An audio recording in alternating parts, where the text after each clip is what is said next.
Hello, I am Paul Rogers, or Profe Pablo, and today I would like to do this video on the steps that are necessary to go from basic pronunciation to fluency.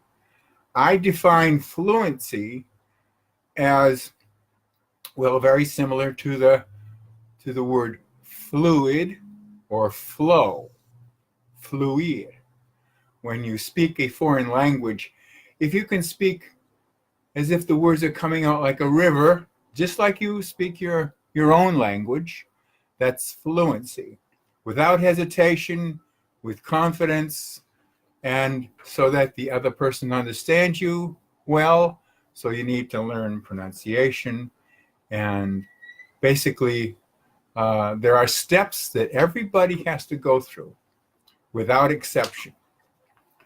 And as I began to teach English as a foreign language in Mexico, I was always a little worried about the fact that people had a lot of trouble with the pronunciation of English.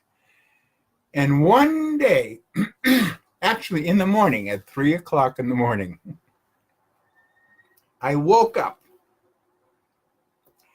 and I said to myself, Paul, it's my name, all the sounds that people have trouble with are, for example, the G, the J, the V, the TH, th, short I, short U, and a few others. Some people have trouble with pronouncing G. They like to pronounce it, they have trouble pronouncing W. They pronounce it like G.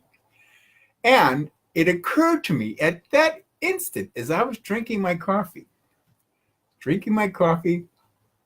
I had a big idea. All I had to do was teach the alphabet, the numbers, and greetings, saludos, repeatedly. And we could practice all those sounds in those particular lessons. Let me show you how. We say in English, brainstorm, a big idea, my big idea. I see Consuelo is here. Anyway, here's the alphabet. So what I did is I wrote the alphabet out like this. I made this, this book is one of the first books I ever made. It's called Vocabulario Básico. I made this especially for the video. Getting torn. So I gave everybody a book or a booklet, and we practiced saying the letters out loud. And I had to demonstrate, and I demonstrate with lots of exaggeration. For example, to show how people how to pronounce G, I go G, G, G, G, G, G. And the J, I go J, J, J, J, J. The V is V. By doing that, people laugh, and I like it when people laugh because usually people are very serious in my class. So anyway, then I would have people spell their names out loud. As a matter of fact, that's the first lesson. Spell your name out loud. And inevitably, even after we practice saying the G, the J, the V, people will have trouble remembering how to pronounce certain letters. But that's okay, because it takes many repetitions for the lesson to stick. Here's the first lesson. Pumarosa.com is my website. So then, and I only do it just one lesson. I like to introduce the lesson or the idea or the thing that needs to be studied, practice it, then go on to the next one. Nice and easy. because I'm going to go back. I'm going to repeat over and over again until they get it. It's the same with me when I was learning Spanish. I'll tell you that later. I had a lot of trouble saying rrr. Anyway, so then here are the greetings. You have to learn how to pronounce H is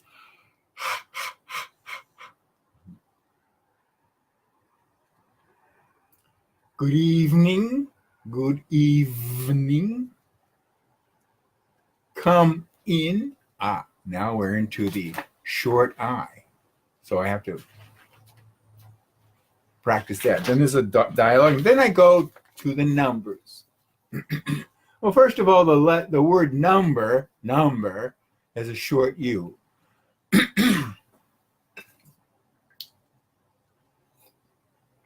It's something going around. Everybody has a little sinus trouble.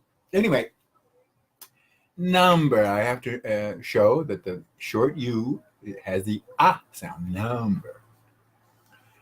And then we get, well, I explained that when we have the number 1, the E at the end we don't pronounce. So now I have to show them how to pronounce TH. 3. And I will write on the blackboard or whiteboard 3 and tree. 3 y árbol. 5 has the V. 7. Then I have to show them that the number 8, that the GH, you don't pronounce at all.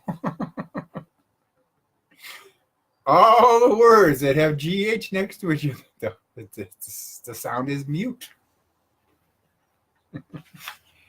Here we go, keep going.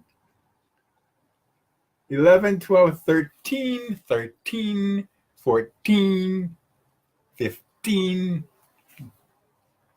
And I go all the way up to 1 million. I go up to 1 million for one reason. When I started teaching, I would collect books on how to teach English as a second language or foreign language.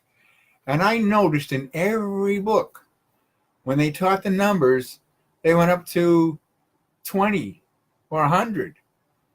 I said, well, what's the problem? Well, 1 million is very similar to Spanish, un millón. So I always ask my students, I say, I'm going to teach you 1 million, up to 1 million. And they go, huh?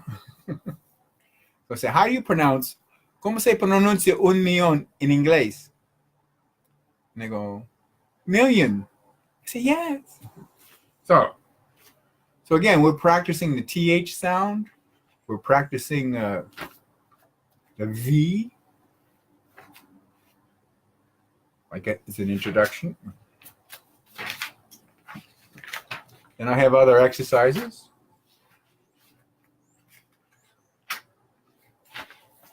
Oh, then I do the greetings. I'm going backwards. Excuse me. Greetings. Oh, I already did this. Greetings. Come in. How are you? And I have a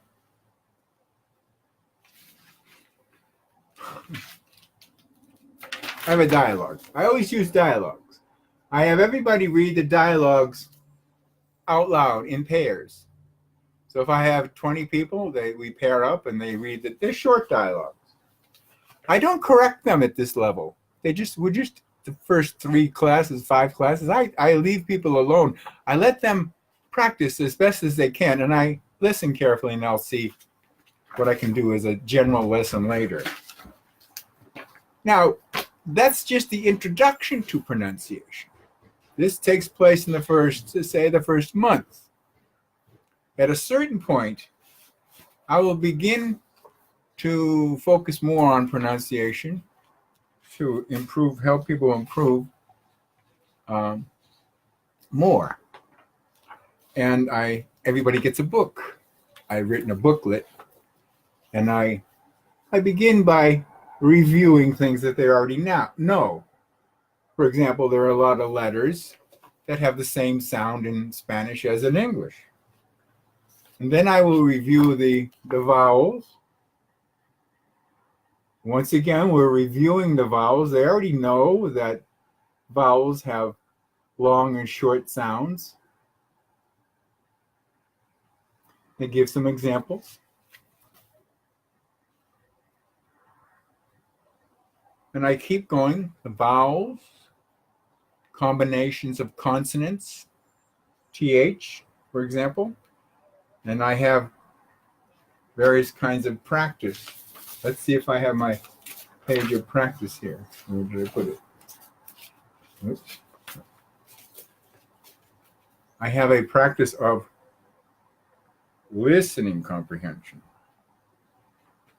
I don't have it.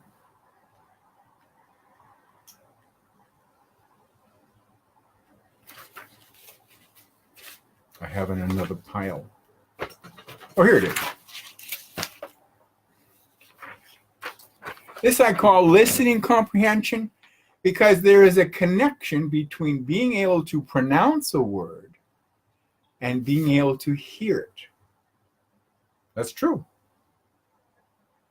If you cannot pronounce 3, every time you hear somebody say 3, you hear tree if you speak Spanish, and also many people who speak other languages. So you have to first be able to pronounce the sound and understand the difference between the sounds that cause confusion. There are usually 2 issues. In this case, 3 and tree.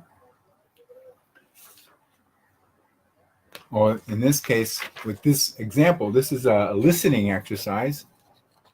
It's the short I versus the sound of E.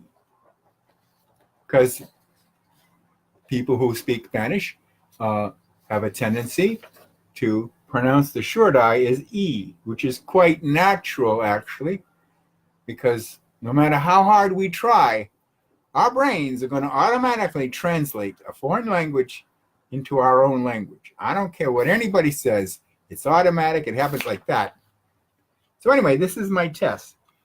First, I will say, for example, ¿qué digo? ¿Cuál palabra digo? ¿La palabra de la columna A o la palabra de la columna B? Is. If I say is, then people will raise their hand. I'll say columna A, they raise their hand. Columna B, they raise their hand. And usually everybody gets it wrong. I do this with the short I versus the sound of E, the TH versus T, etc. And what happens is, at first, everybody gets it wrong. They don't hear it. But with practice, 3 to 5 times of practicing, they can hear the difference. And then I reverse things in my theory. If they can hear the difference, then it'll be easier to say the difference, pronounce the sound. This is my test. So that's it for the introduction of how I teach basic pronunciation and listening comprehension. And I noticed that it could take a month or 2 for people to feel comfortable pronouncing English. And at a certain point, we begin to read out loud. I have stories we read out loud. I have a lot of lessons I've written, even grammar lessons, which at a certain point, I don't read them out loud anymore. I have the students take turns reading something out loud. And that way, they're always practicing. Then we get to the second stage of fluency, which is, for example, when people read out loud, they always read in a hesitating voice, such as, "Hello, my name is Paul Rogers." I'm exaggerating. So then I show or encourage them to say a sentence on one breath. Hello, my name is Paul Rogers. And they will read something like that. That's an exercise. At a certain point, I show them the importance of exaggerating and dividing words into syllables. They come across a difficult word like crocodile or refrigerator. I teach everybody in the world how to pronounce refrigerator. Refrigerator. Refrigerator. And the reason I do that is not only is it a good lesson, but when I lived in Tijuana, a friend of mine, Miguel Mendoza, I was learning Spanish and I was practicing my Spanish. And one day he came up to me and he said, Pablo, ¿cómo se pronuncia refrigerador? I said, oh Miguel, refrigerador. He said, no, Pablo. Re, free, hey, ra, dor. Repite. Re, free, hey, ra. So I had to go back and practice. And I kept practicing. The next time he asked me to pronounce refrigerador, I did it. I also had to practice rolling my R's. I did that for about a month until I could do it relatively comfortably. Because a lot of this is just practice. A lot of it is practicing the correct sound, more or less. And sometimes some sounds are impossible for foreigners to make, as a matter of fact. But the idea is you want to be able to pronounce it comfortably so that the other person can understand what you're saying. And that's it for the introduction to pronunciation and fluency. Later on, fluency, I use poetry. I'll have people recite poetry, and I've written a story about one of my students, which I will read to you sometime. Okay. Consuelo says, Paul, you can show me again the page for conversation with saludos for take screenshot. Okay, 1 second. Screenshot. What do you need the screenshot for? Saludos. Screenshot. Now I can send you these texts. These texts are all on my website, inglesconprofepablo.com. That's page 1.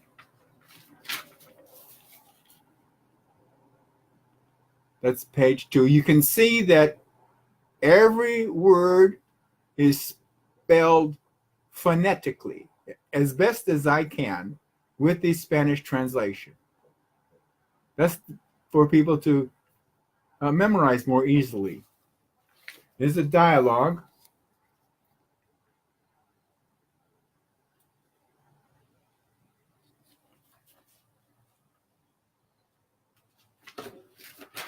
That's page 2 of the dialogue. Oh, okay, let me do this. Page 2 of the dialogue. At the bottom, you can see the first rule I introduce is how to say hable despacio, por favor. Please speak slowly. It's very important, and I make sure that people know that if I speak, when I'm speaking English and they do not understand me, they have to raise their hand and say to me, hable despacio, por favor. And if they are, I mean, we're in the United States, we're in California right now. If somebody's out going to the store or talking to an American at McDonald's or someplace, and they don't understand what the person says, just say, please speak slowly to help. Very important. Send me the page. Okay, Consuelo, the page is on my website, inglesconprofepablo.com at the top.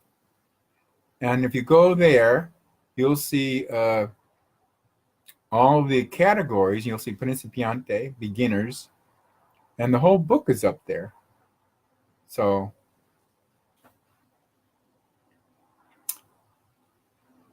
what else? I covered the basics, okay? I covered the introduction to pronunciation. I have a lot more to say about it. I look at everything as learning in stages. You know, the first stage is like, and the same with me when I learned Spanish. It's an introduction. You need to practice. You need to repeat out loud. Sometimes some pronunciation problems persist for a long time. Depends, you know. But reading out loud helps. And when people read out loud, I don't really correct their pronunciation. I listen to them. And then later, we read out loud in the group. And later, I've listened to everybody, and I will sum up some of the problems that people have in common. And I'll write it on the whiteboard or the blackboard, and we'll review again. And after a while, I swear, after 1 month, people's pronunciation gets better and better and better. So pretty soon, it's almost as if they can speak English with easy. Then, at that point, they're ready for more things like verb tenses, which will be my next video this morning. Okay, see you later. Thank you very much.